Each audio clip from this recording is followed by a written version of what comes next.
particle which is executing simple harmonic motion, in that case the restoring force must be proportional to displacement. Restoring force must be directed opposite to displacement. Okay, restoring force is responsible for executing simple harmonic motion. Any system or a particle or a body which is executing simple harmonic motion, in that case the restoring force. Okay, there are two forces here. One is a disturbing force, who has disturbed the system and who has made the system go back to the initial state. Okay, one is the deforming force, disturbing force. Another is a restoring force. Okay, for example, if you take a particle, our oscillator means which will oscillate. Oscillation is to and fro motion. Oscillation is periodic motion. The particle moves to and fro, forward, backward. Okay, about the fixed mean position. So this is the mean position. Mean position is a position where there is no net force acting on the particle or a system or oscillator. Then this particle will be disturbed from the mean position, and the force which is responsible, that is the disturbing force. Disturbing force. Okay, let the particle of mass m is disturbed to this position P, the displacement is y, then this particle will go to the extreme position where y has got its maximum value, that is called the amplitude. At this position, the particle will not go beyond this position. Okay, if this position is named as O, this is P and this is, let us say, A. Okay, particle at any state of time is at P where its displacement is y from the mean position. Okay, and the force which has brought this displacement, that is the disturbing force, and this disturbing force is proportional to displacement. Here disturbing force F will be proportional to y, and F and y both will be directed in the same direction. Disturbing force is taking the particle in its own direction. Okay, the direction of displacement, disturbing force will be same. And then if you convert this into equation and you apply a constant, this constant is force constant, this constant is spring factor, this constant is inertia factor. You can name this K by different names.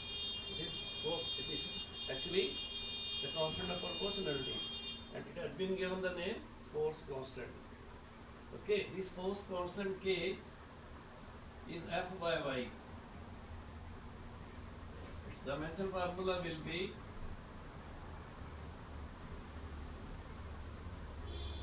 that is M L0 T minus 2 is the dimension formula of this constant. An SI unit of force constant you can get from this relation. SI unit of force is Newton, of displacement is meter. The SI unit of K will be Newton per meter. That is Newton meter minus 1. In serial system, it will be dyne centimeter minus 1 in serial system. Okay, and if you want to define this K, you can make use of this relation F is equal to Ky. There is a general method of defining any of the constant, any of the constant of proportionality. Okay, when you apply the constant of proportionality, then you get an equation. Okay, the left side is known to you. In the right side, okay, So you want to define k to make the all different coefficient of k unit. Means you, if you make y is equal to 1, then you will get k is equal to f. The general rule. For example, if you take Newton's law of gravitation, with which you are very much familiar, F is equal to G m1 m2 by d square. Force of gravity, force of gravitation directly proportional product of the masses, inversely proportional to square of the distance.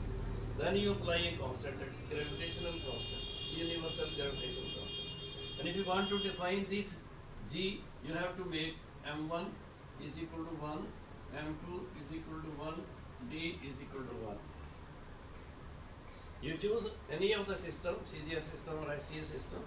If you are choosing SI system, you have to take m1 1 kg, m2 1 kg, distance 1 meter. If you are dealing with CGS system, then 1 gram m1, m2 is 1 gram, d is 1 centimeter. So when you make the coefficient of this constant unit 1 1 1, then you will get what is actually G. So here G comes out to be the force of gravitation. This doesn't happen every time. This gravitation constant is numerically equal to force, one thing. Numerically means they have different unit, different dimension formula. They are different quantities, they have different nature. Therefore we say gravitation constant is numerically equal to the force between two unit masses separated by unit distance. Okay, and if you have decided particular system, they will say the gravitation constant is the force between two masses 1 kg each separated by 1 meter. Okay, and then you will get the actual value of G. If you find out this force, it comes out to be 6.67 into 10 raised to the power minus 11 Newton meter square by kg square. You get the exact value of this constant. If you take two masses 1 kg each, put them 1 meter apart, find out the force of gravitation, comes out to be so many Newton. Okay, and unit you have got from this, if you get from this, G is equal to, this will be F into D square, M1 into M2. The F will be in Newton, distance in meter, so Newton meter square divided by kg multiplied by kg, kg square. So you get this unit in SI system for G. Okay. Similarly, in this case, you have this is disturbing force, not restoring force. Disturbing force is displacement to is proportional to displacement, and if you apply the constant is K. Okay, this is the disturbing force. Then I want to define K. You have to make the unit. You have to make the coefficients of this constant unit each. There is only one coefficient of K. That is why if you make, if y is equal to 1, then K is equal to F. Now you can define force constant. Force constant is the force required for unit displacement. Body को 1 metre disturb करना हो, how much force is required? That is equal to K. And the unit of K and F, they are different quantities. But again we will say force constant is numerically equal to the force per unit displacement. Okay. So again you can get the dimension formula and unit of K. So I have told you the general method of defining any of the constant in any of the situation. Okay. Now, which force is responsible for oscillation, for simple harmonic motion? Okay. So first you have to study what are the characteristics of simple harmonic motion. We have taken a particle oscillator executing simple harmonic motion. One thing is clear, it is motion. Okay. So what are the parameters of motion? the parameters of motion, motion parameter. You can deal with any motion, motion in one dimension, motion in two dimension, even motion in three dimension, circular motion. You can deal with rotational motion for different types of motion. But this is a special motion, simple harmonic motion. But for every motion, parameters are number one displacement, number two velocity, number three acceleration, number four the force which is responsible, that is the force. Number five, the particle is in motion, it has the quantity of motion, so there will be momentum of the particle also. Number six, if you observe the motion, you will find the particle will be at different position at different time, and by virtue of position, particle must have potential energy also. Then it is in motion, so by virtue of motion, kinetic energy. Then it might have total energy, the sum of potential energy and kinetic energy. This is E total. You can observe any motion. In every motion, the particle which is executing motion will be having these parameters: displacement, velocity, acceleration, force, momentum, potential energy, kinetic energy, total energy. Okay? So these are the parameters which are associated with any type of motion. Now it is harmonic motion.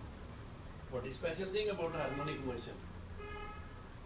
About harmonic motion, harmonic parameters, harmonic functions are required. Means all these parameters will be expressed in terms of harmonic function. And what are the harmonic function? Harmonic function are sine function and cosine function. Sine theta, cos theta, these are trigonometrical function as a matter of fact. But trigonometrical functions are sine, cos and tan also. Okay, and they're reciprocal also, secant, cosecant and chord. But only sine and cosine are called harmonic function.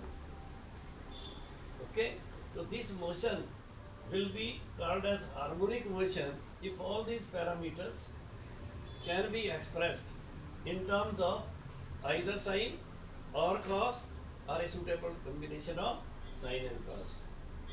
For example, if you observe the motion from the mean position when t is equal to 0, then if you say y is also 0, you start observing this motion, which is a simple harmonic motion, you start observing from the mean position. Okay, so this is the starting point.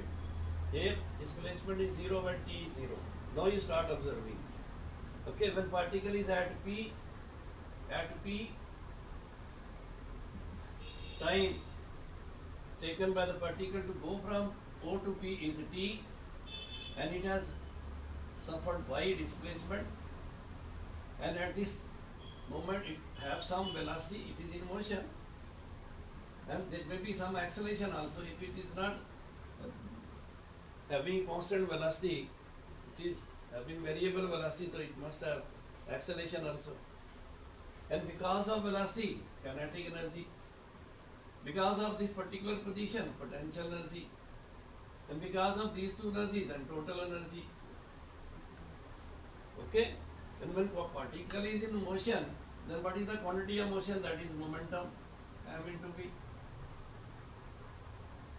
Okay, these are the items at p, at any time t. But at the mean position O, okay, if you have started observing the motion when the particle is crossing the position O, okay, then t will be 0, y will be 0. And then when displacement is not there, velocity is 0. When velocity is 0, kinetic energy must be 0. Okay, displacement is 0. There is no special position which the body has taken by virtue of motion. यहीं से तो start हो रही है, इसे तो हम observe कर रहे हैं। ओके, तो किस टाइम पर क्या है, अब आप ए पे आ जाओ, at the extreme position displacement is maximum, it is called amplitude. What happens to the velocity? Will be zero at the extreme position, but it will come momentarily in the state of rest, then it will come back. Who will bring the body back? Body cannot come back of its own, it has to obey the law of inertia. Okay, nobody is given right to bring about change in itself by itself. Physics ने किसी भी system को ऐसा कोई right नहीं दिया कि वो अपने आप अपनी पोजीशन चेंज कर ले बिना किसी एक्सटर्नल फोर्स के। ओके, ये लॉ ऑफ इनर्शिया है।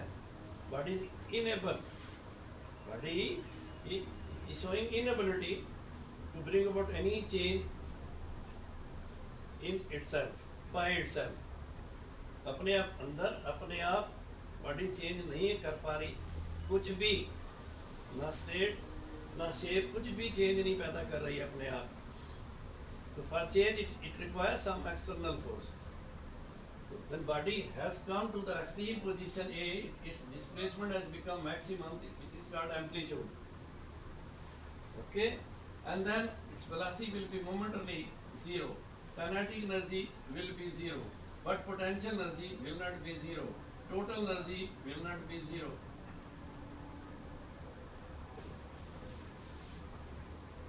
Okay, when body was made to execute simple harmonic motion, it was given some energy. जब किसी को झूला देना हो तो you supply energy in the form of धक्का।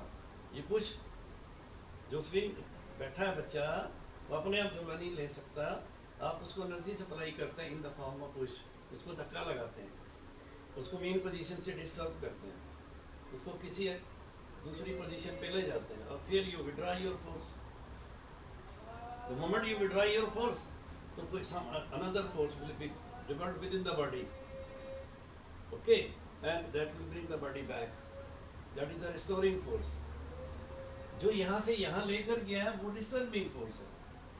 अब जो इसको वापस लाएगा यहाँ से यहाँ, वो रिस्टोरिंग होगा। Disturbing or restoring equal in magnitude, but they will be having different direction. Okay, जाने का किराया जितना लगता है उतना आने का लगता है। तो जितना वर्क बॉडी को मीन से एक्सट्रीम मैंने जाने में लगा, जितनी एनर्जी आपने यूज़ की, तो उतनी एनर्जी यहाँ से वापस आने के लिए चाहिए। ले गया डिस्टर्बिंग, वापस ला रहा है रीस्टोरिंग, दोनों की सेम मैग्नीट्यूड है, सिर्फ डायरेक्शन अपोजिट है। ओके, तो अगर आपको डिस्टर्बिंग फोर्स ये मिला, disturbing force is F is equal to KY, then restoring force will be F is equal to minus KY.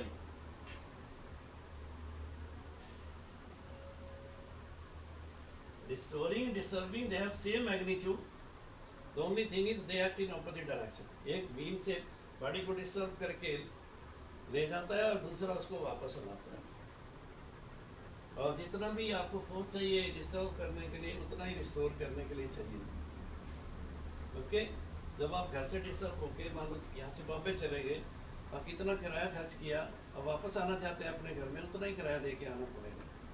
वो जाने का किराया था, अब ये आने का किराया। जाना और आना थे opposite quantities. If you take one as positive, another is negative. So if disturbing force is F is equal to KY, it is taken positive, then the restoring force, which will be equal in magnitude the disturbing force, but it will be acting in opposite direction. So F will be, this is restoring force, that will be equal to minus KY. Got my point? Now this equation says कि F and Y, they are directed opposite each other. They have different direction. अगर displacement इधर है तो restoring इधर हो रही है। Okay, तो ये रिस्टोरिंग हो गया, ये डिस्टर्बिंग हो गया। तो जो सिंपल हार्मोनिक मोशन है, सिंपल हार्मोनिक मोशन, मैंने बोला ये मोशन है, मोशन बोला तो भी ये उसके पैरामीटर्स हैं। फिर आपने बोला ये हार्मोनिक मोशन है, what do you mean by this? Harmonic motion, all these parameters of the motion will be dependent upon harmonic functions, and harmonic functions are sine function and cosine function.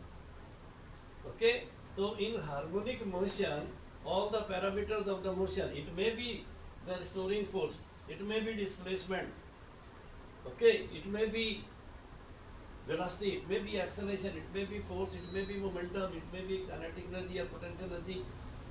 Okay, every physical quantity associated with motion in harmonic motion will be expressed in terms of either sine, purely sine, or purely cos, or a suitable combination. The general expression for harmonic function is Ft. It is time dependent. All these things will vary with the time, except total energy. Why total energy will not vary with the time? Because it has to obey the law of conservation of energy. Sum total of all the energies in this universe is constant. Energy can only change its form. And you cannot destroy energy, you cannot create energy. So once you have supplied energy to a particle oscillator, once you have given some energy to a particle which is to execute simple harmonic motion, that energy will remain same everywhere if there is no dissipative force. Means if there is no friction, if there is no force which can which can oppose the motion. That's viscosity, viscous force, frictional force. They are opposing forces. Okay, so they act opposite to, and they become a cause of loss of energy. And that loss of energy will appear in some other form.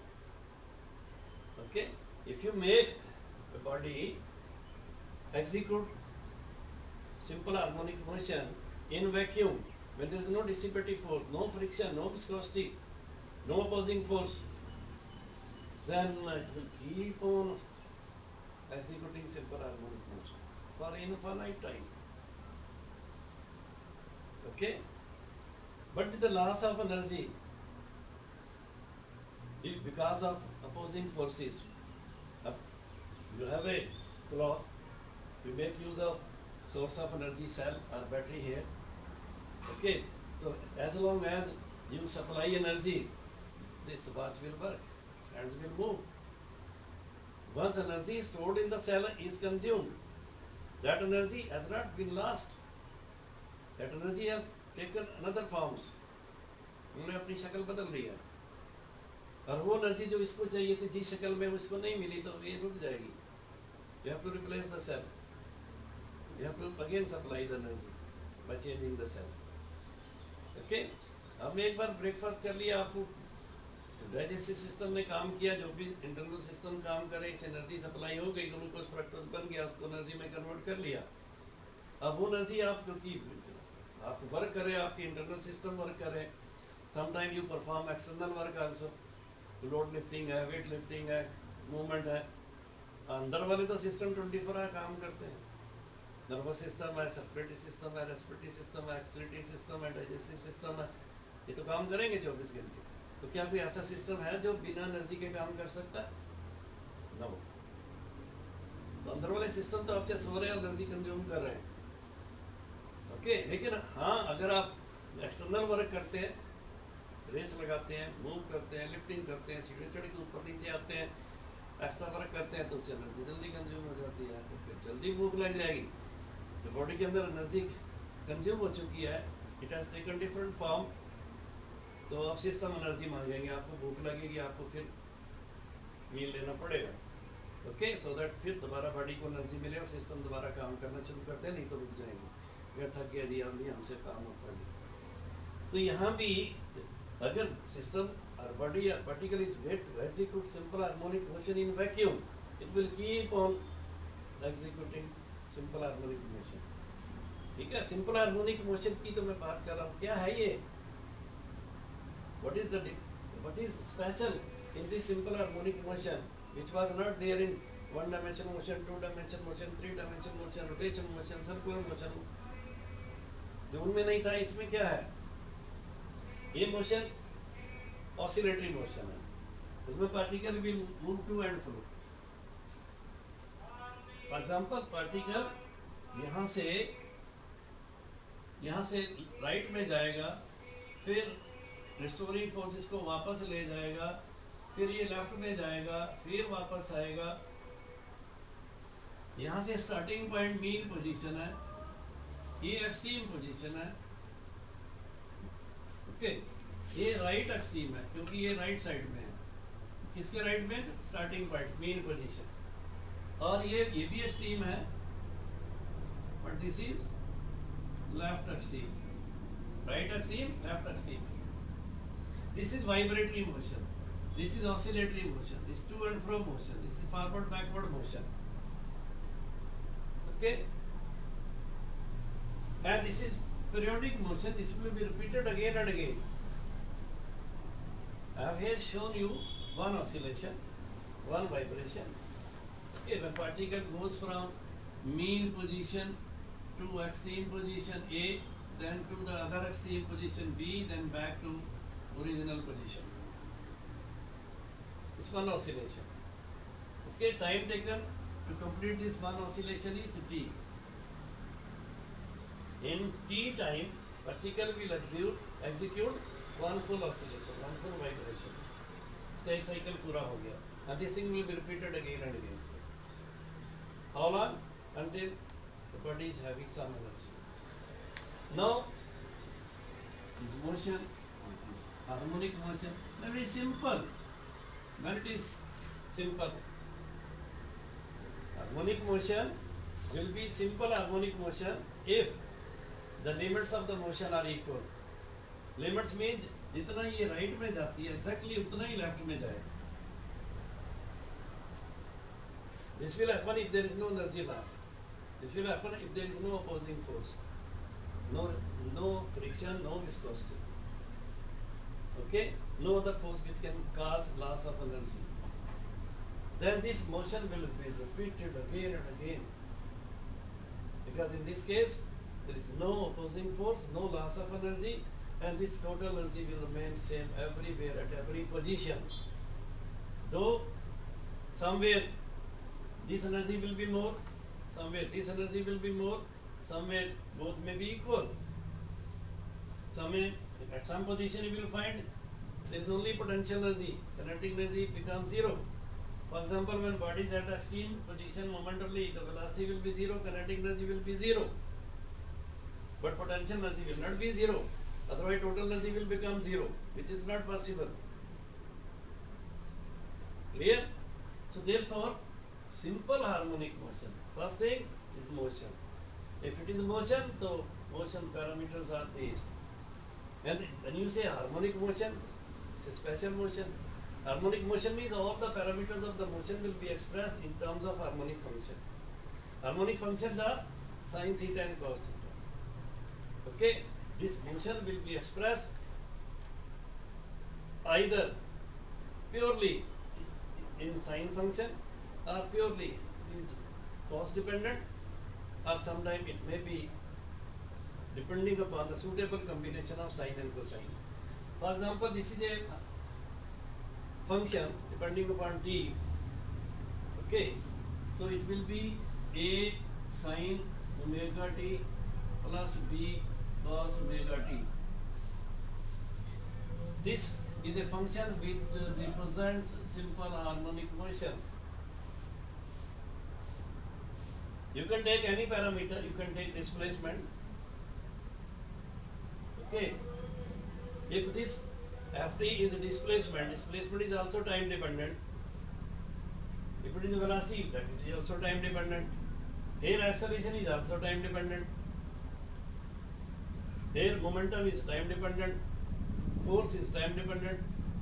Energy is time dependent. Potential energy, kinetic energy, both are time dependent. And they are expressed in terms of combination of, suitable combination of sine and cosine.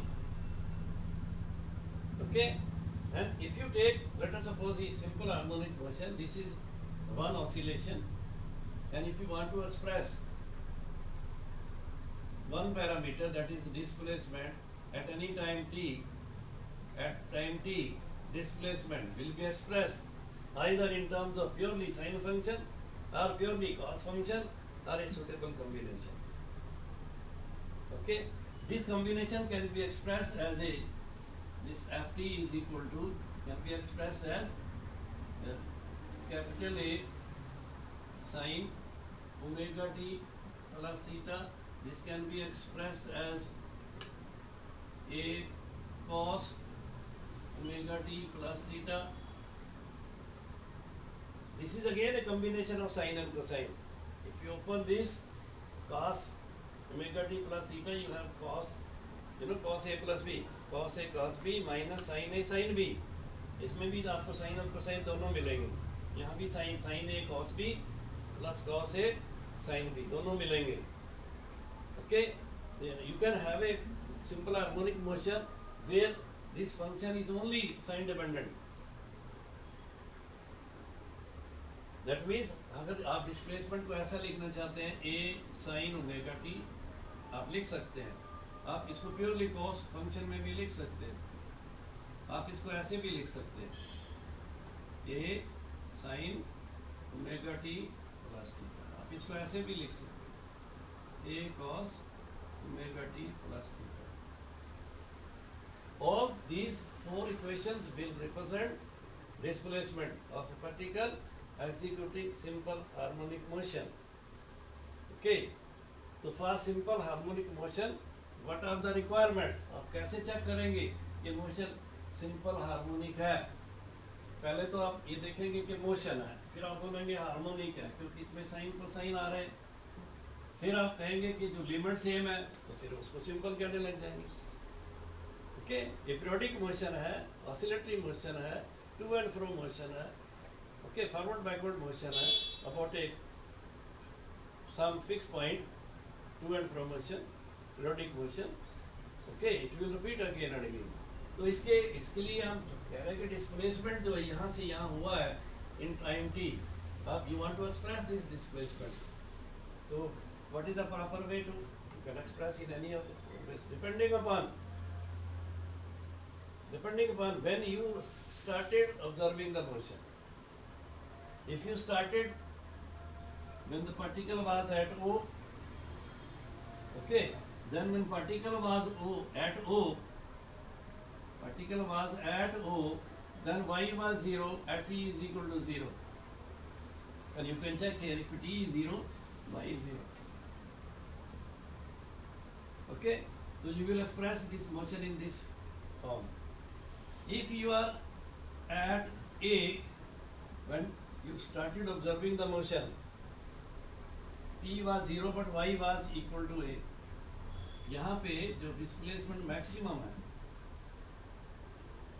अगर आपने यहाँ से देखना शुरू किया है तो आपका starting time t is equal to 0 होगा, but body has a maximum displacement from the mean position.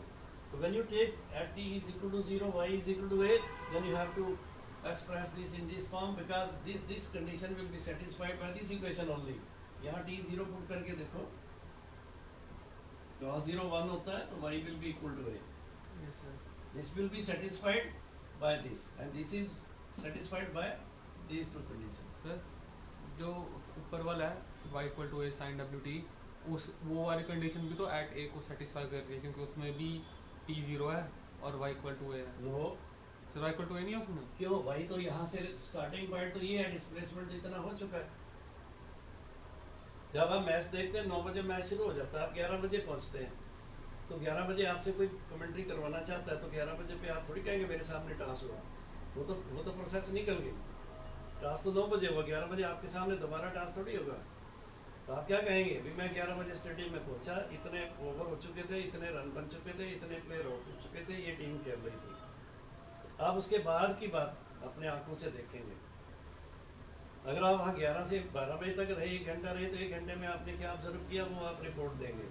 तो जब आप आगे डजंट मीन के मैच बंद हो गया, वो तो 5 बजे तक चलेगा. अगला पोर्शन तो कोई और नोट करेगा, ऑब्जर्व करेगा. आप तो आ गए वहाँ से. ये थोड़ी कि जब कोई देखने जाएगा तो उसके सामने सारा प्रोसेस रिपीट होगा, मेरे सामने टास्क करो जी. बोले भी टास्क तो 9 बजे हो गया, आप लेट हुए. बॉडी तो यहाँ से चली है, इतना डिस्प्लेसमेंट ऑलरेडी हो चुका है जब आपने इसको देखना शुरू किया. Process has not started in front of you.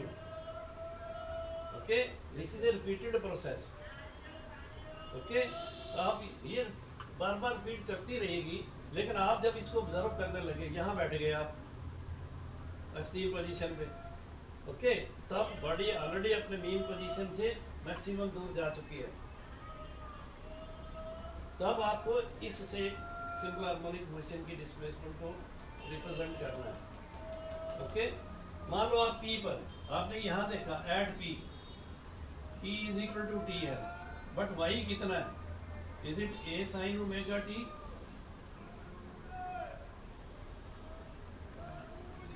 क्योंकि आप ये लेते हैं T 0 पुट करो, ये 0 पुट करो,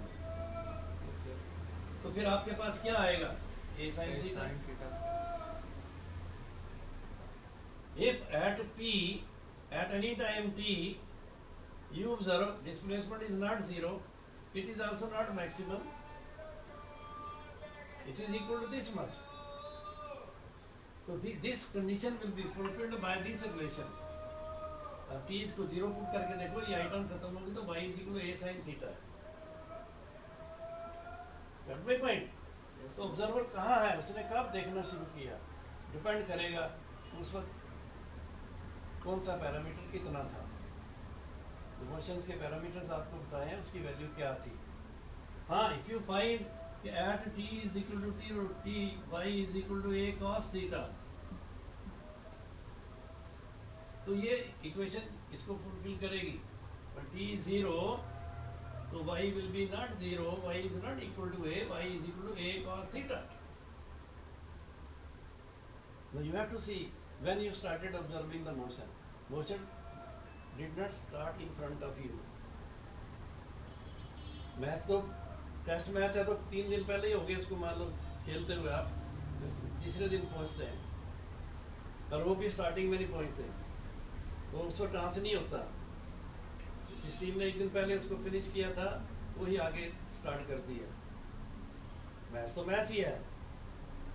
अगर 2020 ओवर्स का मैच है तो अगर आप राइट टाइम पे पहुंचते तो आपके सामने टास वाला सीन आएगा, तो आप कब देखना शुरू करते हैं? आपके सामने तो मोशन हो नहीं रही, मोशन तो रिपीटेड है, पीरियोडिक है, बार बार हो रही है, लगातार हो रही है, पता नहीं कब से हो रही है।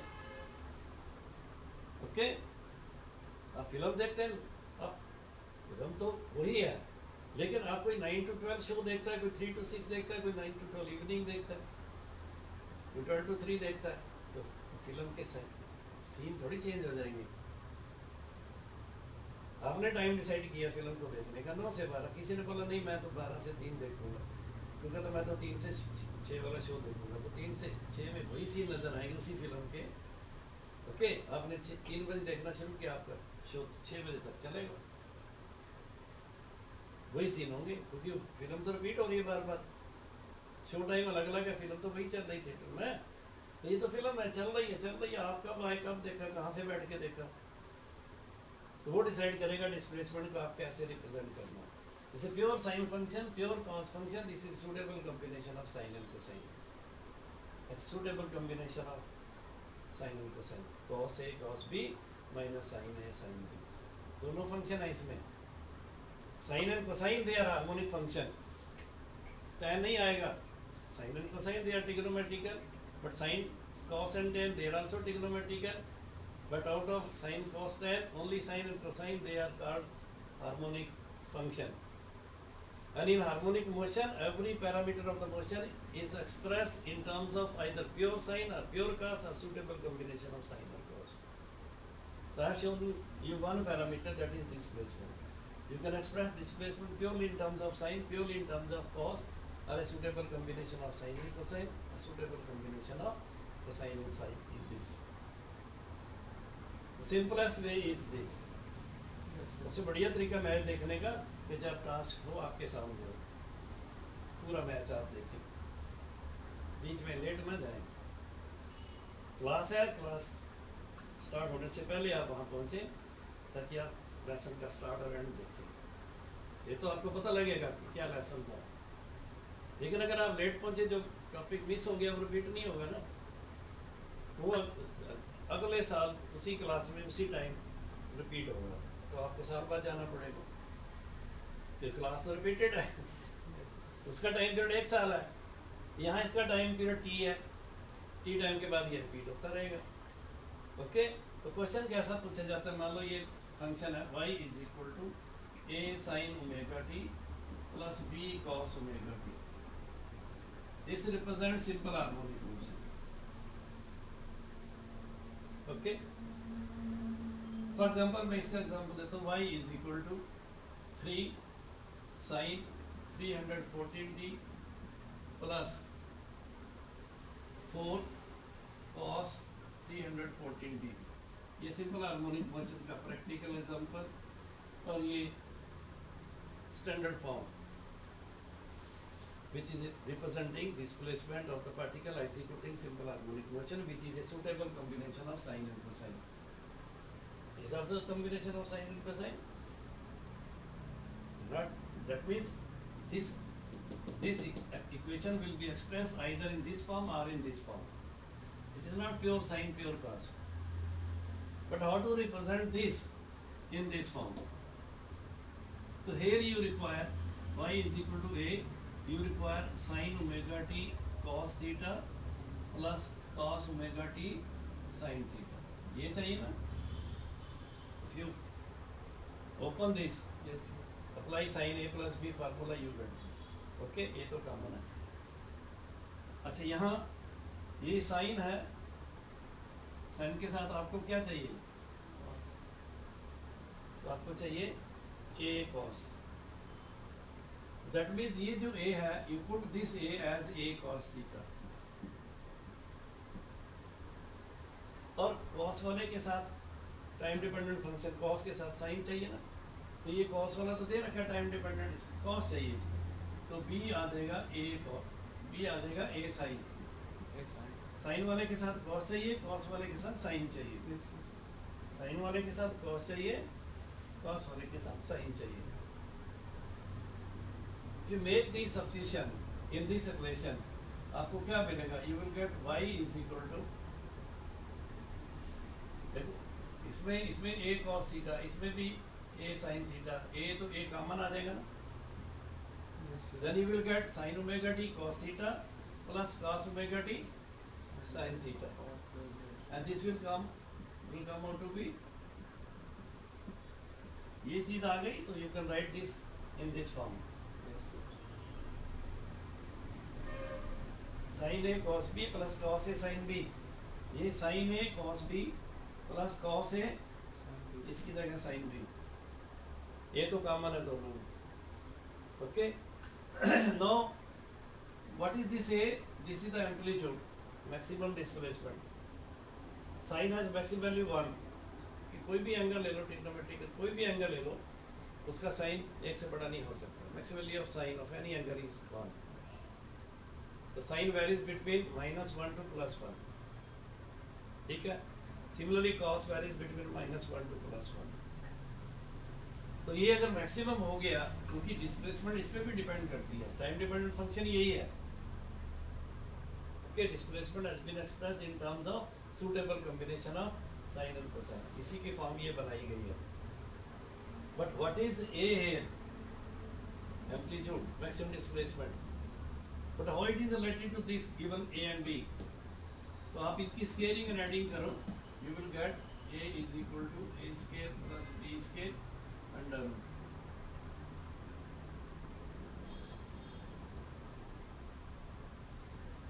Okay, a square plus b square under root a है, या जैसे यहाँ आप कंपेयर करो विद दिस स्टैंडर्ड फॉर्म, ये given, okay, what is a over है 3, तो इस a को 3 लिख दो, a is equal to 3, what is b, it is 4, and what is the amplitude of particle executing simple harmonic motion, a निकालना है, a तो ये है, a square plus b square under root, that is 3 square plus 4 square under root, that will give you 5,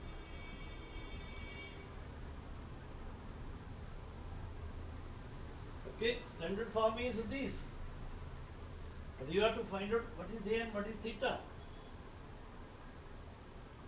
okay, and to get a we have this, a square plus b, what is a, coefficient of sine function, what is b, coefficient of cos function. So compare this given equation with this. Compare. A will be 3, B will be 4, and the amplitude will be a square plus b square under root means 5. So you have to have the unit centimeter meter. इसमें भी आपने लेना. Then what is theta? What is theta here? Theta is such that tan theta, अब इसको divide करो. Tan theta is b by a.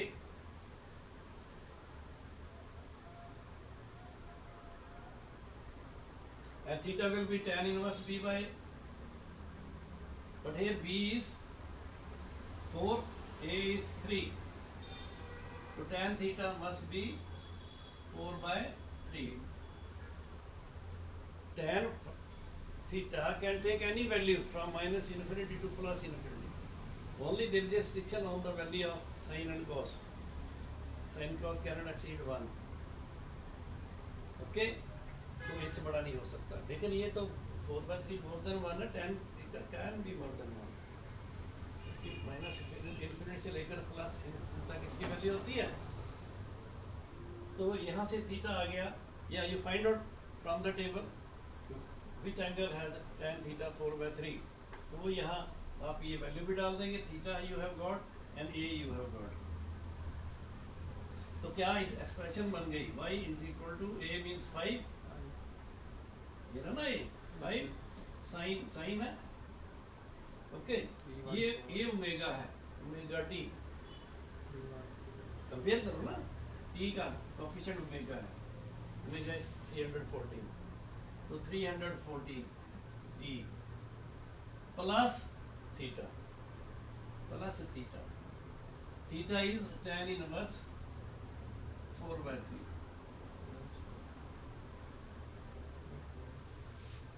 So the given expression can be expressed as a suitable combination of sine and cosine. And you can find out amplitude of the particle which is executing simple harmonic motion and the phase. ये सारा phase कहलाता है. Sine के आगे जो भी लिखा है, cos के आगे जो भी लिखा है, उसको phase कहते हैं. Phase एक टाइम टेबल है. जैसे स्कूल का टाइम टेबल होता है तो आपसे पता लगता है कि किस टाइम पर कौन सा पीरियड किस क्लास में चल रहा है, कौन सा सब्जेक्ट पढ़ाया जा रहा है. तो ये जो फेज है, इससे ये पता लगता है कि particle which is executing simple harmonic motion is where at a particular time. What are the physical quantity parameters attached with the particle motion. कितना डिस्प्लेसमेंट, कितनी वेलोसिटी, कितना acceleration, everything you will get from this function. तो ये हमने ये देखना है कि एसएचएम में क्या पहचान है और कैसे आप उसको प्योरली साइन, प्योरली कॉस या कॉम्बिनेशन ऑफ साइन कॉस को एक्सप्रेस कर सकते हैं डिपेंडिंग अपॉन के हम मोशन को ऑब्जर्व कब कर रहे हैं. मोशन रिपीटेड है, पीरियोडिक है. ओके, आपने कब देखा. तो जब आपने एक्सप्रेस किया इसको ऐसे y is equal to a sine, मान लो आपने ये ले लिया, आपको ये दिया है y is equal to 3 sine 314t plus 4 cos 314t. आपने इसको एक्सप्रेस कर दिया बाय मेकिंग सब्स्टिट्यूशन. हाँ जी, इसका a इसको आपने ऐसे एक्सप्रेस कर दिया. तो you have got a as 5 sine 340 omega था t प्लस थीटा जो भी आएगा it will be express in terms of radian. 60 degree आ जाता है मान लीजिए. ओके, क्योंकि जब आप जैसे ये फंक्शन है y is equal to √3 sin 314t plus 1 cos 314t. Here you will get a है, ये b है. तो a जो होता है a square plus b square under root आपको एम्पलीट्यूड देता है वो 2 आ जाएगा. a square plus b square under root 3 square में 3 प्लस 1 का square 1, 3 plus 1 4 under root 2. Amplitude 2 आ गई. ओमेगा आपके पास 314 है. थीटा कितना? tan theta is b by b है 1, a है √3, b है 1, a है √3. तो ये नॉन वैल्यू आ जाएगी. tan theta 1 by √2. ये क्या होता है? tan of pi by 6. tan 30 1 by √3 होता है. If you take inverse both side तो theta will be pi by 6. This equation will be expressed as y is equal to a है 2, sin omega is 314, then plus 5/6. Okay, जैसे standard quadratic equation होती है, आपको given equation है, compare करते हैं, ABC compare करके स्टूडेंट निकालते हैं, रूट्स निकालते हैं. ओके, तो सिमिलरली आपके पास ये स्टैंडर्ड फॉर्म है डिस्प्लेसमेंट के लिए. तो गिवन जो आपको इक्वेशन दे रखी है उसको स्टैंडर्ड से कंपेयर. स्टैंडर्ड ये है y is equal to a sin omega t plus b cos omega t. इसको आपने इस शक्ल में लिख दिया, y is equal to a sin omega t plus theta. Okay, a कैसे निकाला, थीटा कैसे निकाला, केवल इक्वेशन से कंपेयर करके आपने कर दिया. इसमें हमने जो सब्स्टिट्यूशन की थी, क्या की थी कि जो a है that is a cos theta, जो b था that was a sin theta. कौन squaring a square plus b square, आपको इधर a स्क्वायर मिलेगा क्योंकि sin square theta cos square 1 हो जाएगा, तो वहां से a आ जाएगा. tan थीटा इसको इससे डिवाइड करो, b बाय आ जाएगा. ओके, हाँ, अगर आप इसको cos में कन्वर्ट करना चाहते हैं, गिवन इक्वेशन ये है y is equal to a sin theta,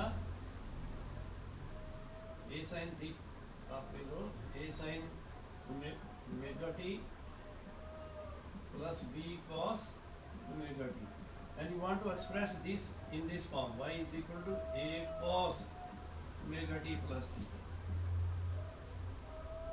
तो यहाँ आपको क्या चाहिए, you have to make this substitution. a को आप पुट करना पड़ेगा माइनस a sin थीटा और b को पुट करना पड़ेगा a cos थीटा, क्योंकि अगर आप इसको ओपन करते क्या मिलेगा, cos omega t cos theta minus sin omega t sin theta, है ना. cos of a plus b is cos a cos b minus sin a sin b. तो ये क्योंकि साइन है फर्स्ट, तो ये इसके साथ भी साइन आना चाहिए, साइन b के साथ साइन a आना चाहिए, तो माइनस.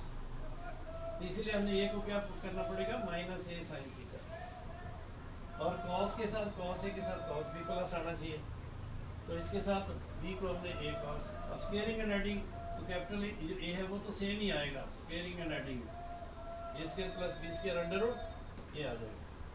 बट tan थीटा यहाँ क्या आएगा, tan theta will be minus a by b. You have to divide this by this to get tan. ये कैंसिल, तो tan थीटा ये आ गया, माइनस में आ गया, ये माइनस इधर शिफ्ट कर दो, तो tan theta is minus a by b. So you have to decide whether you want to express the given function in terms of cos or sin. It is not pure sin, pure cos. If you want to express pure sin, y in pure sin, to make b 0. ये रकम भी खत्म हो जाएगी. Okay, you can express y in terms of pure cos, make a is equal to 0. इसको 0, a को 0 put कर दो तो प्योर cos आ जाएगा, b को 0 पुट तो साइन आ जाएगा. लेकिन साइन कोसाइन दोनों की सूटेबल कॉम्बिनेशन है जो एसएचएम को रिप्रेजेंट करती है. तो सूटेबल कॉम्बिनेशन में आपको साइन और कोसाइन दोनों ही लेने पड़ते हैं. तो साइन a प्लस b में भी sine a cos b plus cos a sine a दोनों आते हैं, cos a प्लस b में भी दोनों फंक्शन आते हैं. ओके, तो यू हैव टू डिसाइड कि आप इसको साइन में एक्सप्रेस करना चाहते हैं कि cos में. तो a निकालने के लिए तो कोई डिफरेंस नहीं है, a स्क्वायर प्लस b के जो भी साइन और cos के कोएफिशिएंट्स हैं उनकी स्क्वायरिंग और एडिंग और अंडर रूट ले लो, a आ गया. The only thing is phase निकालना है. tan थीटा, उसमें tan थीटा क्या था, b बाय a. या tan थीटा क्या है, minus a by b. Substitution ऐसी कर रखी है, ठीक है. तो ये आपको देखना पड़ेगा. अच्छा जी, चलो थोड़ा बेस आपको बनाना पड़ा कि एसएचएम है क्या. अब उसकी मैं कैरेक्टरिस्टिक्स बता रहा हूँ. अभी तो मैंने सिर्फ डिस्प्लेसमेंट लिया है, y is equal to a sin, let us say pure sine function, this is the displacement. Okay, आप इसका ग्राफ प्लॉट करना है तो you have to make a table. ये साइन फंक्शन है, इधर आपको P लेना है और इधर आपको Y लेना है। T 0 Y 0, अब इसको ऐसे लिख सकते हैं y is equal to a sine omega is 2 pi by t into t. Small t is any time, capital T is time period, time taken by the particle to complete one full vibration. ये characteristics हैं, ये characteristics हैं harmonic SHM के। ये अभी पहला function बताया motion की, जो डिफरेंट पैरामीटर्स है उसमें आपको बताया गया था कि एसएचएम में कोई भी पैरामीटर मोशन का आप लेंगे तो will be expressed in terms of either purely sine, purely cos और a combination of sine and cosine. Yes sir. So I have taken one parameter, that is displacement of a particle executing simple harmonic motion, and it is being expressed in terms of purely harmonic function, sine function. It's the simplest way to represent a simple harmonic motion. So displacement time graph, you tell us how with the time displacement is changing. In SHM, every parameter is time dependent. जो general function आपको बताया f t is equal to a sine omega t plus b, या इसको theta ले लो, कुछ भी ले लो, प्लस बी कॉस थीटा, एक टाइम डिपेंडेंट फंक्शन है। यस। एफ टी में भी displacement, that is also time function, y is a function of time. This general function representing any of the parameters of simple harmonic motion, any. तो f T को अगर आप Y से replace करते हैं तो डिस्प्लेसमेंट आ जाएगा, ऐसे ही होगा। हाँ, वेलोसिटी है वो भी टाइम डिपेंडेंट है, एक्सेलरेशन है वो भी टाइम डिपेंडेंट है, पोटेंशियल एनर्जी टाइम डिपेंडेंट है, उसमें साइन का कॉस आएगा, प्योरली साइन आता है, प्योरली कॉस आता है। आप देख लो अभी तो डिस्प्लेसमेंट है, ये अभी तो सिर्फ डिस्प्लेसमेंट दी है हमने, ये जनरल फंक्शन है। This F T can be displacement, can be velocity, can be acceleration, can be momentum, can be restoring force, can be potential energy, can be kinetic energy. General representation. Anything associated with a particle executing simple harmonic motion will be represented by this function. This is a time dependent function. Ft means function which depends upon time. अब आप motion ले रहे हैं तो motion के parameter ले रहे हैं, फिर आप हार्मोनिक मोशन ले रहे हैं तो हर एक में साइन या कॉस ये दोनों आएंगे। फिर आपको पता है सिंपल कब कहा जाएगा, जब लिमिट सेम होंगी, जितनी पॉजिटिव साइड में वैल्यू है उतनी नेगेटिव साइड में वैल्यू होगी।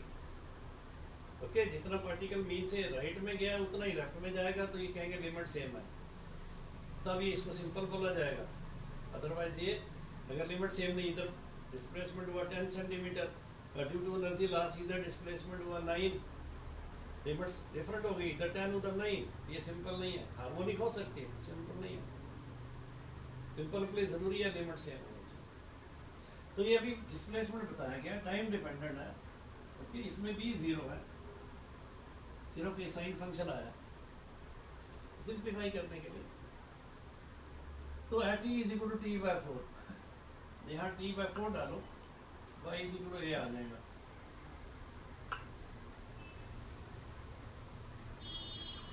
टी बाय 4 में ये यहाँ ए पर आने में टी बाय 4 1/4 जल्दी खत्म हो जाती है, यहाँ से यहाँ आने में, और वाई कितना हो जाता है इक्वल टू ए।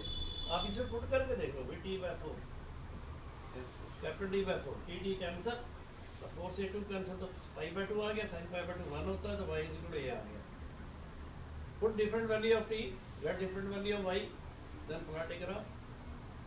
जो टी बाय 2 में आधी जर्नी खत्म हो गई, that means particle goes from O to A and then back from A to this position, आधी जर्नी खत्म। ओके, तो फिर y कितना हो गया 0, यहाँ डाल के देखो t बाय 2, t से t कैंसिल, 2 से 2 कैंसिल, साइन पाई 0 होता है, तो a इंटू 0 0 होगा। अब पार्टिकल यहाँ से यहाँ जाएगा, 75% जर्नी खत्म हो जाएगी, तो टाइम कितना होगा 3t बाय 4। इसमें पुट करके देखो 3t बाय 4, ये माइनस ए आ जाएगा।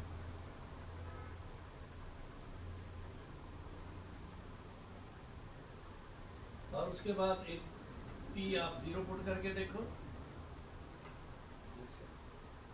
तो ये 0 आ जाएगा।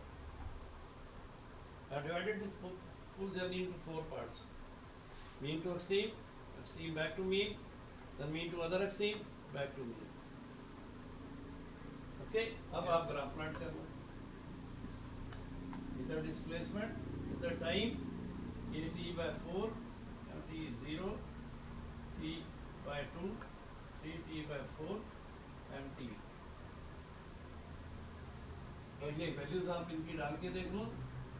जब p by 4 है तो displacement y is equal to a है यहाँ, इससे पहले वेरी करके यहाँ आ जाएगी। You can divide this whole journey into 8 equal parts also. T by 8, 2t by 8, 3t by 8, 4t by 8, 5t by 8, 6t by 8, 7t by 8 and 8t by 8 means t. 16 part कर लो। t by 16, 2t by 16, 3t by 16. It is up to you to decide कि आप कितने time interval के बाद आपने motion को observe करना। After every t by 4 or after every t by 8 or after every t by 16. Okay? Patient है उसका टेम्परेचर तुरते 1-1 घंटे बाद देखो, लेकिन कहते हैं बीपी तो 5-5 मिनट बाद देखो जी। अब शुगर लेवल देखना है तो बोले कोई 4-4 घंटे बाद देख लो। पीरियोडिक है, चेक कर लो। पीरियड आपके ऊपर है, घंटे बाद देखना है, 5 मिनट बाद में देखना है कि 1 दिन के बाद देखना है। डॉक्टर का हाँ कल आना, कल देखेंगे। रोज आना 24 घंटे के बाद। टाइम इंटरवल डिसाइड कर लिया, ठीक है ना। वो तो नहीं जाना ही नहीं, यही ऑब्जर्व करना। अब तो 10-10 मिनट बाद देखेंगे, depending upon seriousness of the patient. Doctor has to decide the time interval. तो यहाँ भी अब आपके ऊपर है। तो t by 4 हमने रखा है। फिर t by 2 पे देखो, t by 2 डिस्प्लेसमेंट 0 है, यहाँ से 0 हो जाएगा। ये मैक्सिमम डिस्प्लेसमेंट है, इसको a कहते हैं। पर आपको थीटा साइन थीटा का ग्राफ, सारे ग्राफ आपको बता रखे हैं। अच्छा, t by 4 पे डिस्प्लेसमेंट -a। देखो लिमिट्स जितना पॉजिटिव में था उतना नेगेटिव में मैक्सिमम वैल्यू आ गई। लिमिट सेम है तभी इसका नाम ऐसे चलना। तो ये -a हो जाएगा, कैसे करके यहाँ आ जाएगा। फिर जब t is equal to capital T है 0, ये एक साइकिल पूरा हो गया। इसे डिस्प्लेसमेंट टाइम ग्राफ।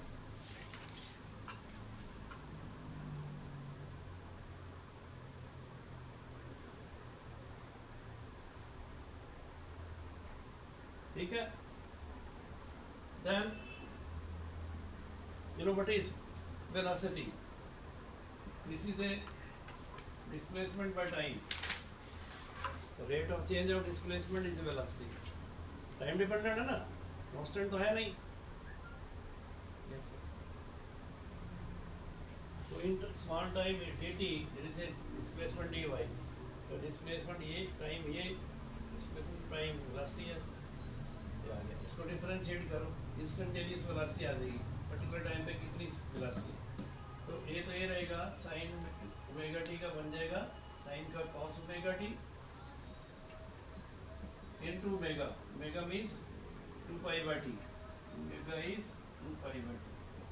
आप इसको ओमेगा की शक्ल में लिखो या 2 पाई बाय टी की शक्ल में लिखो। तो मैंने यहाँ चलो ओमेगा टी लिख दिया। ये एक्सप्रेशन ले ली, इसको डिफरेंशिएट किया तो स्पीड आ गई omega a cos of omega t. Now cos has got maximum value 1, तो मैक्सिमम स्पीड जो आएगी that will be omega A.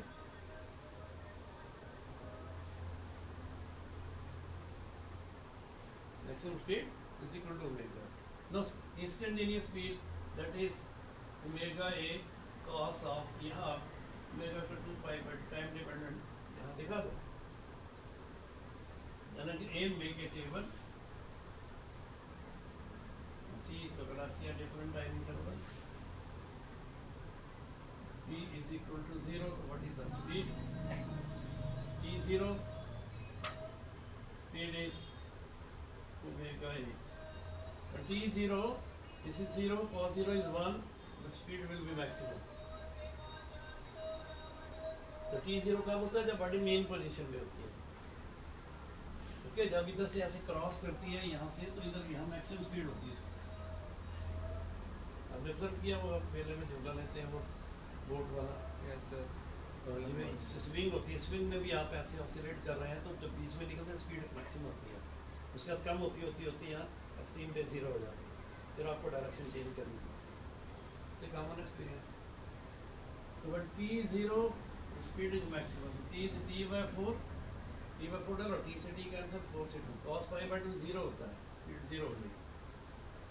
T/4 time में बॉडी मीन से एक्सट्रीम पहुंच चुकी है, वहाँ स्पीड जीरो मोमेंटरली रेस्ट में आ चुकी है।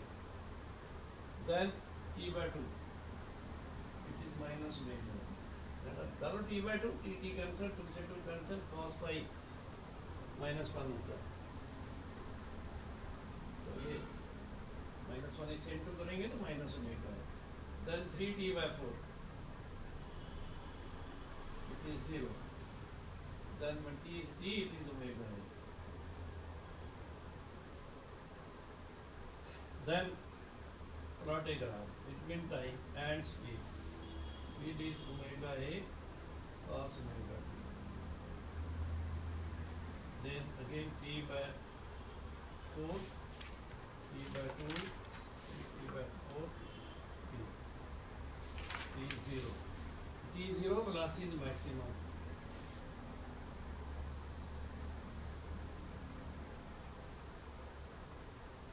The graph will start from here, because when T is 0, other variable is not 0, that is maximum. And when T is T/4, then speed is 0. अब यहाँ से 0 हो जाएगा। फिर then T/2 ये maximum value. According to this table, graph will take this form. तो sign graph ऐसे होता है, साइन ग्राफ T0 तो Y0 होता है, तो उस रीजन से स्टार्ट होता है।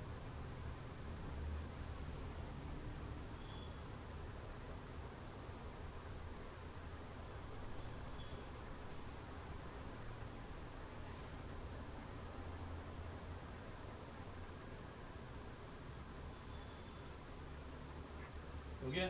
Yes sir.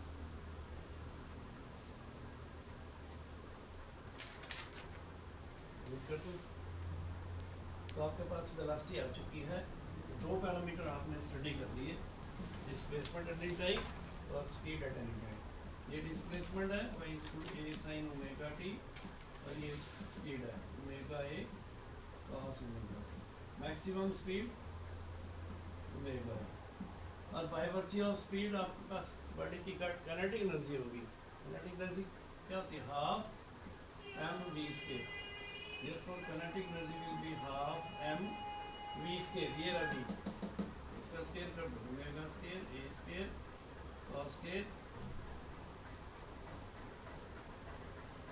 And what will be the maximum value of kinetic energy associated with the particle?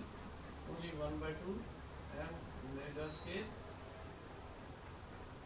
Omega square में a स्केयर आएगा, cos फैक्टर will be 1। आपको टोटल एनर्जी निकालनी थी, उसके लिए सारा ये सिस्टम आपको बताया गया कि एसएचएम है क्या, उसकी पहचान क्या है, उसमें डिस्प्लेसमेंट कैसे एक्सप्रेस किया जाए, स्पीड कैसे निकाली जाए। स्पीड पता लगी तो काइनेटिक एनर्जी पता लगी। Kinetic energy is by virtue of motion, when the body is in motion it must have some speed। Yes sir.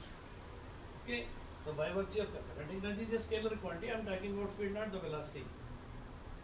तो ये डिस्प्लेसमेंट, ये स्पीड आ गई, मैक्सिमम स्पीड आ गई, मैक्सिमम वेलोसिटी आ गई, तो मैक्सिमम काइनेटिक एनर्जी आ गई। तो मैक्सिमम वैल्यू इसकी डालेंगे इसमें v में, v मैक्सिमम, तो ये इसकी वैल्यू ये आ जाएगी ओमेगा स्क्वायर है इसके, ये मैक्सिमम काइनेटिक एनर्जी। क्लियर? अच्छा, अब आप ले लो acceleration. Acceleration is rate of change of velocity। ये आपके पास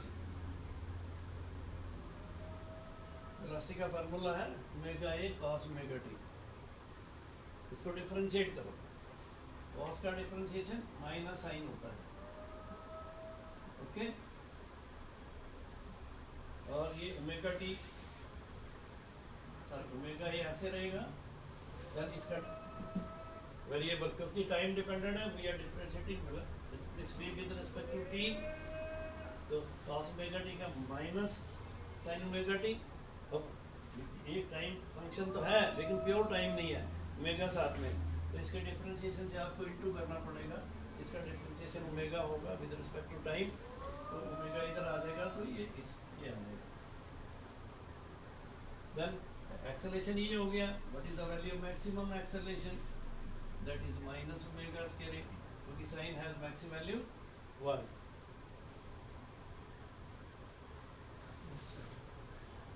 Now, if you want to plot a graph between acceleration and time, then again you have to take this function y.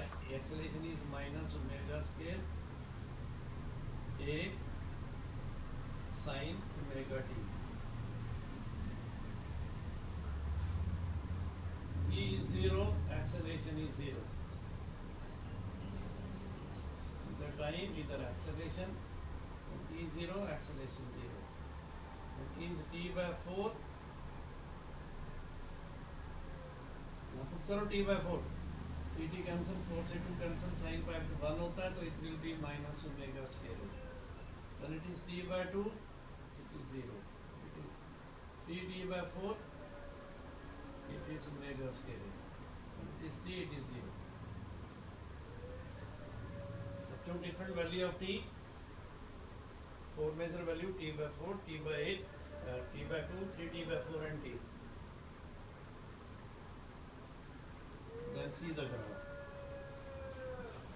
Looking at the mathematical expression, आप देखेंगे acceleration का graph with respect to t, ये negative आ रहा है और sign है, sign वाला ग्राफ आएगा बट नेगेटिव है, तो उल्टा साइन वाला ग्राफ आएगा। आप चेक कर सकते हैं कि t by 4, t by 2, 3t by 4 and t. T 0, acceleration 0. But when t is t by 4, acceleration is minus omega square a. यहाँ ये आएगा। देखो t is 0, a is 0. But when t is t by 4, यहाँ put करो तो a will be minus omega square a. When it is t by 2, the acceleration is 0. The graph will take this shape. 3t by 4, acceleration plus omega square a. And when t is t, it is 0. So this is the maximum value.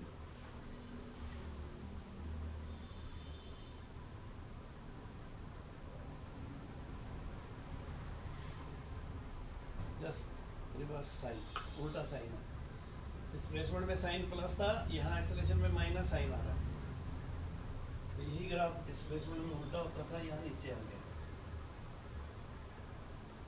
तो we have got maximum value of acceleration also. Okay, अच्छा acceleration को हम ऐसे लिख सकते हैं, minus omega square y, because this item is Y.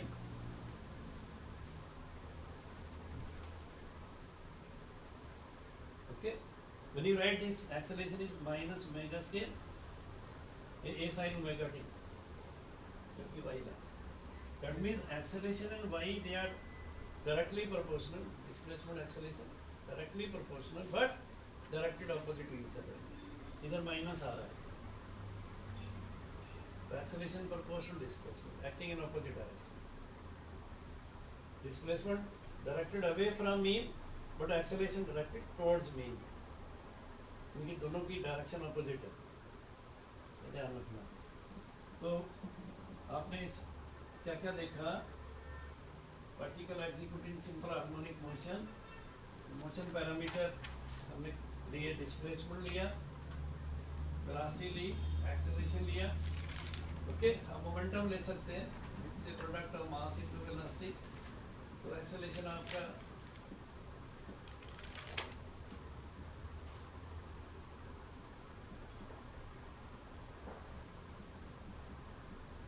तीन main parameter, displacement, velocity, acceleration. No momentum it is a product of mass and velocity, तो mass into velocity, ये वेलोसिटी है m omega a cos omega t. Momentum is also time dependent. Maximum value momentum ये आएगा, maximum. इसका भी graph plot किया जा सकता है, कॉस फंक्शन आना है, t will be 0, momentum will be maximum m omega a. कर सकते हो प्लॉट? कैसा आना चाहिए आप देखो, इधर टाइम इधर momentum which is a function of time, m omega a cos omega t. Every parameter associated with the simple harmonic motion will be expressed in terms of either pure sine or pure cos or suitable combination. तो आप कहेंगे जी momentum अगर हम ऐसे लिख देते हैं मास into velocity तो ये तो हार्मोनिक नहीं बनता जी। क्यों नहीं बनता? वेलोसिटी तो हार्मोनिक है, कॉस फंक्शन आया हुआ। मोमेंटम जो कि product of mass and velocity है वो भी हार्मोनिक फंक्शन में, और कोसाइन फंक्शन है। मैक्सिमम वैल्यू जो है एम ओमेगा ए, और मिनिमम वैल्यू क्योंकि पैरामीटर के लिमिट सेम होनी चाहिए। अगर आप ऐसे आएगा ये t/4 is equal to 0, t/2 3t/4 and t।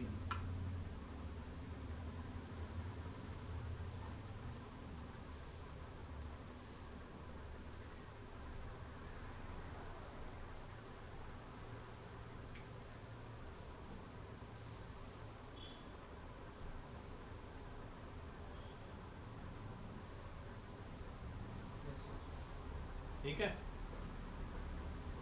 Momentum versus time, then kinetic energy.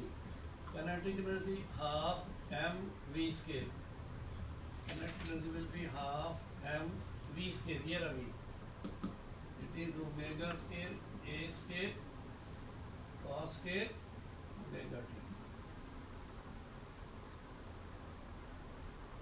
Maximum kinetic energy 1/2 m omega square a square. Next value of cos is 1. Cos square will also be 1.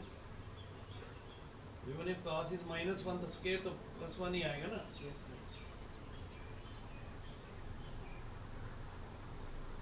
Momentum is a vector quantity. ये down जा सकता है, negative हो सकता है, but kinetic energy a square है, it will never be negative. Square is never negative. तो नीचे वाला पोर्शन ग्राफ का कटेगा, ये ध्यान रखना।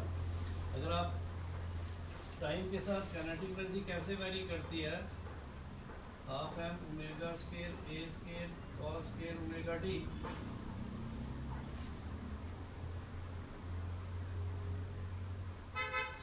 अब यहाँ देखो कि ग्राफ स्टार्टिंग कहाँ से होती है, इसकी रीजन से या कहीं और से। अब ये कॉस फंक्शन है जी, कॉस फंक्शन है और ये स्क्वायर है, ये इसका ग्राफ पैराबोला आएगा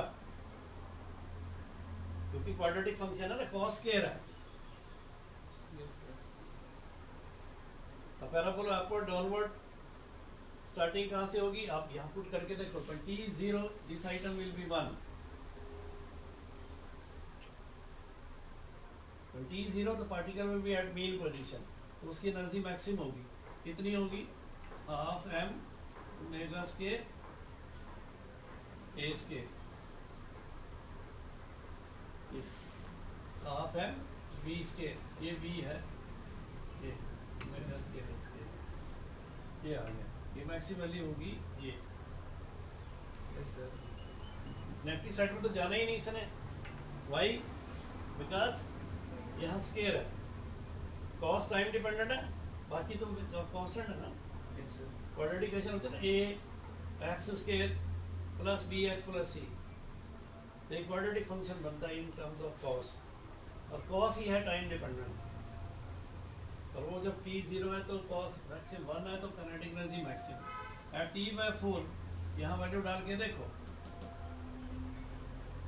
ओमेगा को आप यहाँ 2π/t लिख दो, फिर यहाँ t की वैल्यू t/4 डालो, t/4 t कैंसिल, 4 से 2 कैंसिल, cos π/2 0 होता है, स्क्वायर करो वो भी 0 है, तो ये 0 आ जाएगी एनर्जी।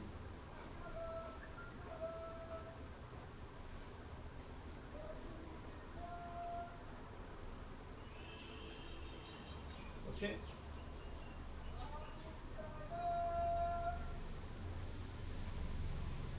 नीचे तो जाना ही नहीं।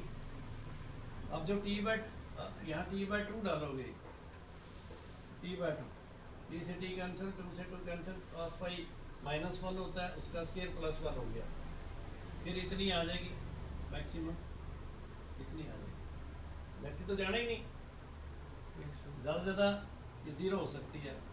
अब 3t/4 पे ये 0 हो जाएगी, और जब आप टी लोगे माइनस तो जाना ही नहीं, टी पुट करो, टी से टी कैंसिल, cos 2 पाई 1 होता है, या फिर ऐसे आ जाएगा।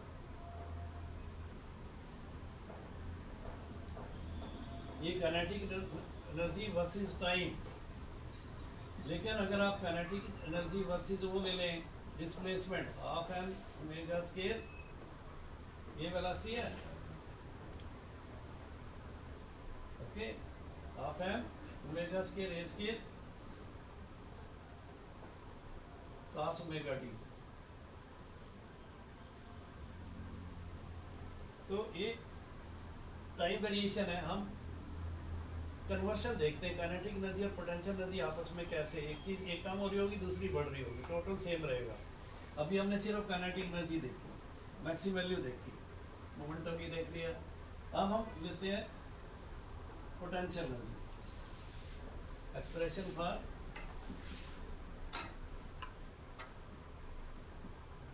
Potential energy of A particle executing simple harmonic motion. So mean position, this is extreme where displacement is maximum, any point, any time displacement is y, okay. The disturbing force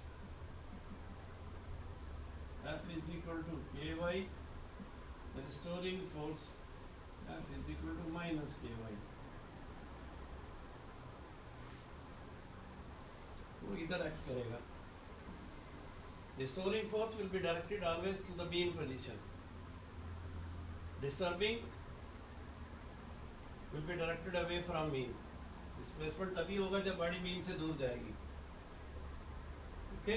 acceleration भी अंदर की तरफ है, ये restoring force भी directed towards mean है, क्योंकि restoring force proportional to y है, ओके। Yes, sir. और minus sign means displacement, restoring force and displacement they are directed opposite to each other, clear. अच्छा, आप ये भी जानते हैं कि F is equal to ma होता है, Yes, sir. Force is equal to ma, Newton से कड़ा मोशन, ये भी फोर्स है, ये भी फोर्स है, तो ma is equal to minus k y, तो a will be equal to minus k by m into y।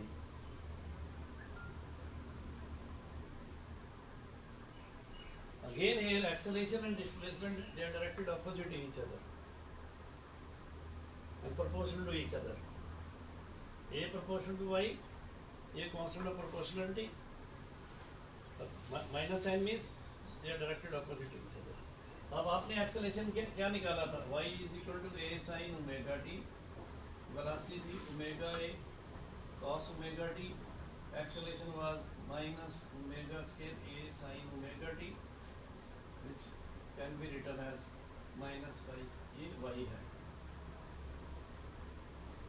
So therefore acceleration is also minus omega square y,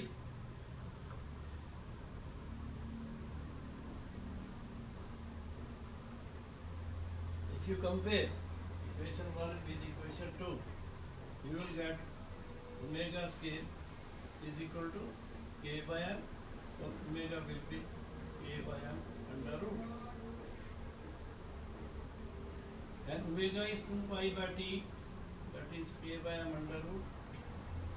From this you can get t, that will be 2 pi under root m by k. The frequency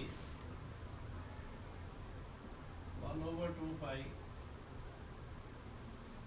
K by M under root. How many revolution body will complete in 1 second? That is called frequency. That is n is equal to 1 over 2 pi K by M. Frequency time period they are reciprocal of each other also. इसका reverse कर लो तो frequency आ जाएगी.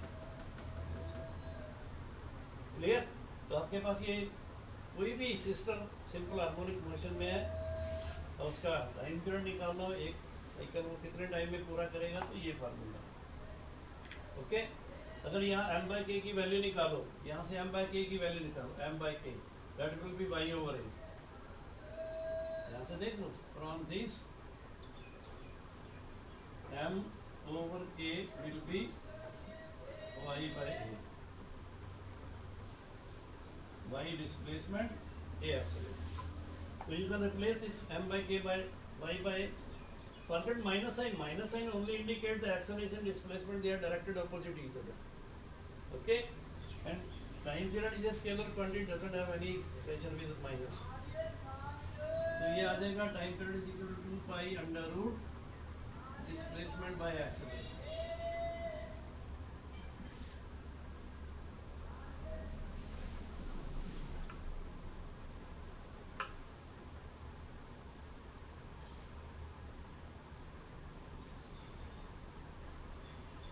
Okay. Once you find that simple harmonic motion is being verified, it is verified by two relation: the restoring force proportional to displacement or acceleration is proportional to displacement. These two are the test for system to execute simple harmonic motion. Okay, if you are able to prove that acceleration of the particle executing simple motion is proportional to displacement acting in opposite direction, you can declare it is a case of simple harmonic motion. And for that straightway you can apply formula for the time period, either this or this. And for frequency you can make use of this. In terms of this, ये ऊपर चला जाएगा, ये नीचे आ जाएगा, 2 पाई भी नीचे आ जाएगा. ओके. हाँ, तो ये SHM की टेस्टिंग हो रही है और ऐसी जो हम वर्क कर रहे हैं बॉडी को डिस्प्लेस करने के लिए. आप ये देखो, यहाँ से यहाँ कौन इसको लेकर गया, disturbing force F is equal to k y. वापस कौन लाएगा इसको इधर, restoring force, that is F is equal to minus k y. Okay. The particle has already gone from mean position to P position. Okay, having displacement y. If you want to take the particle from P to Q through this displacement dy, तो P से Q यहाँ से यहाँ ले जाना चाहते हैं, तो how much work will be done? For small displacement, we have to perform a small work. So dW be the amount of work done taking the body from P to Q through displacement dy. This work is done by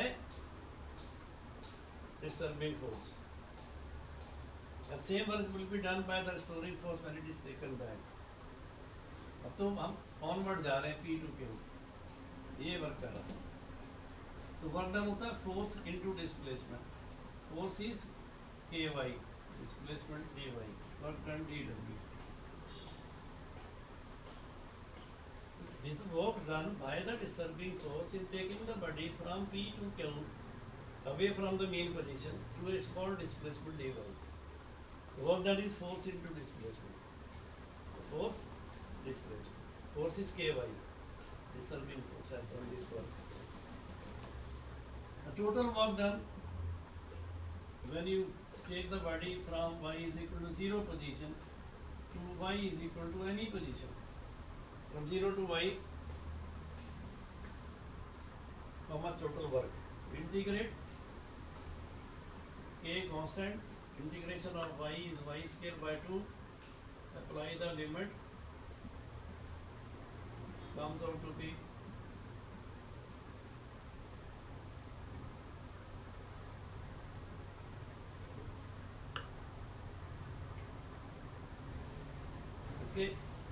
So this work done by the disturbing force,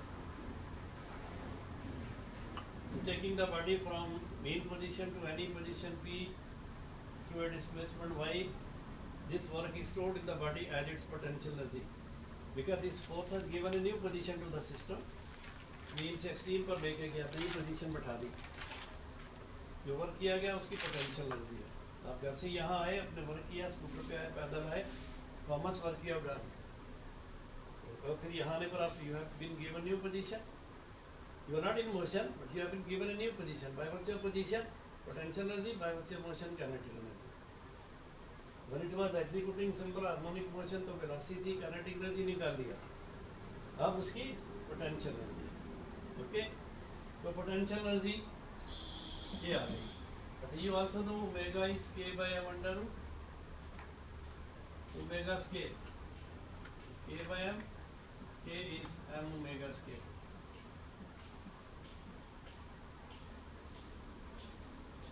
Therefore, the potential energy will become of m, put the value of k is m omega scale, m omega scale y scale है ना, y scale। Okay, अच्छा, how potential energy changes with y,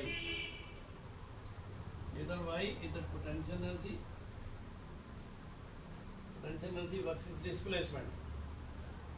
potential energy is also time dependent, y को आप ये replace कर दो, y is equal to a sin omega t, y is equal to a sin omega t से replace कर देंगे यहाँ, तो ये साइन फंक्शन आ जाएगा, टाइम डिपेंडेंट होगा और पोटेंशियल एनर्जी भी टाइम के साथ चेंज करेगी।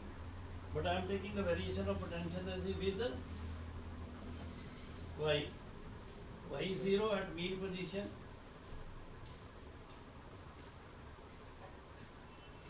okay, so y is maximum equal to a, then potential energy will be maximum potential energy will be half m omega scale a scale, y is equal to a is the maximum value of y, बाकी तो factor constant है, mass fix है, time period fix है, omega 2 pi by T वो भी fix है, सिर्फ y time dependent है। तो आप पोटेंशियल एनर्जी का y से ग्राफ देख रहे हैं कि टाइम से देख रहे हैं, ओके, क्योंकि y में भी टाइम आता है, तो you can express potential energy in terms of t और इन टर्म्स ऑफ y, मैं y के एक्सप्रेशन में ले रहा हूँ, तो y 0 है, पोटेंशियल एनर्जी 0 है, y 0 it is 0, graph will start from mean position, और ग्राफ इज पैराबोला क्योंकि इक्वेशन क्वाड्रेटिक इक्वेशन है, ये a x square plus bx plus c quadratic equation है, ये ग्राफ विल बी पैराबोला, और ये y स्क्वायर है, पोटेंशियल एनर्जी नेगेटिव नहीं होगी, y स्क्वायर है ना, स्क्वायर इज नेवर नेगेटिव, तो ये बढ़ती जाएगी, ऐसे ऐसे बढ़ती बढ़ती ये यहाँ आ जाएगी, जब y a हो जाएगा पोटेंशियल एनर्जी मैक्सिमम हो जाएगी,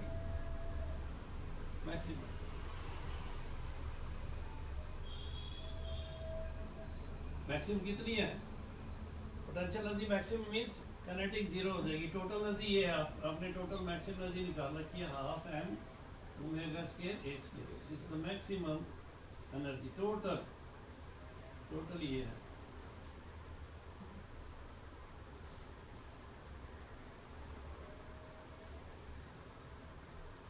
अब पोटेंशियल ये ग्राफ आ गया, ये ग्राफ जो है this is graph of potential energy versus y,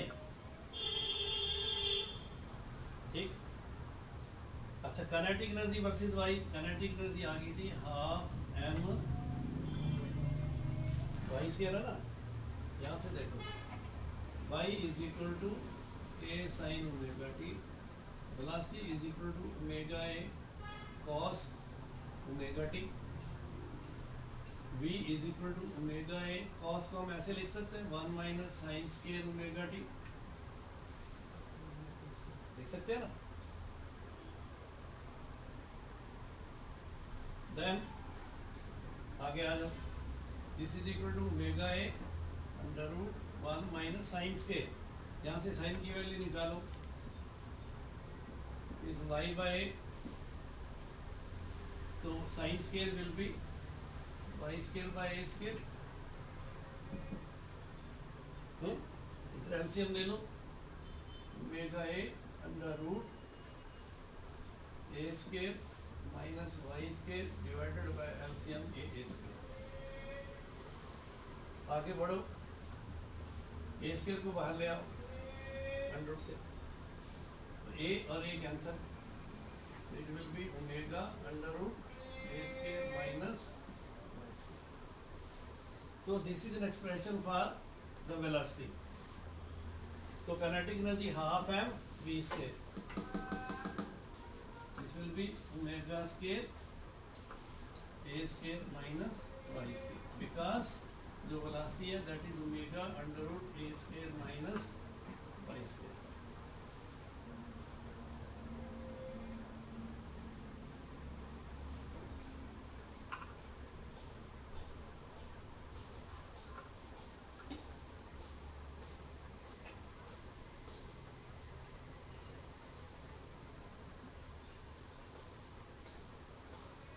अब y हमारा माइनस a भी हो सकता है,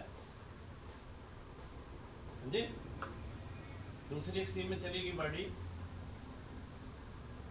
y नेगेटिव हो सकता है, लेकिन पोटेंशियल एनर्जी नेगेटिव नहीं होगी, क्योंकि potential energy is dependent upon y square. तो आप इस ग्राफ को पूरा ऐसे कर सकते हैं, इसको इधर भी ले जा सकते हैं, potential energy versus y can take negative value also, but potential energy will never take negative value, क्योंकि potential energy is a function of y scale, इसलिए ग्राफ इस एरिया में आ सकता है, सेकंड क्वाड्रेंट में आ सकता है। अच्छा, अब काइनेटिक एनर्जी वर्सेस y, देखो kinetic energy versus y, maximum kinetic energy कब होगी, जब y 0 होगा, क्योंकि y माइनस y स्केयर है ना, जितना आप ज़्यादा कम करेंगे, सब्ट्रैक्ट करेंगे, उतना कम आएगा, तो y की मिनिमम वैल्यू 0 है, तो 0 सब्ट्रैक्ट करेंगे, कम से कम सब्ट्रैक्ट किया, मैक्सिमम बैलेंस बचेगा, तो kinetic energy maximum half m omega square a square, otherwise with increase of y kinetic energy is decreasing, ये देखो, with increase in y kinetic energy is decreasing, but potential energy is directly proportional to y scale, with increase in y potential energy will increase, ध्यान रखना, potential energy increases when y increases, but kinetic energy decreases when y increases।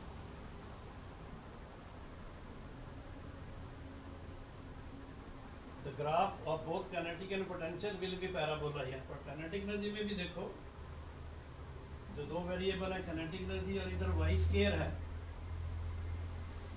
तो quadratic equation बनती है, with इसका जो coefficient है half m omega square, इधर multiply होगा ये, फर्स्ट टर्म टोटली कांस्टेंट है half m omega square a square, okay, ये y अगर बढ़ता जाएगा काइनेटिक एनर्जी घटती जाएगी, अगर y 0 है तो काइनेटिक एनर्जी मैक्सिमम है, तो kinetic energy is a function of y square, और इसमें माइनस y स्केयर है, मीन्स इसके बढ़ने से ये घटेगी, तो काइनेटिक का ग्राफ अगर प्लॉट करना हो तो ये डॉटेड ग्राफ आएगा,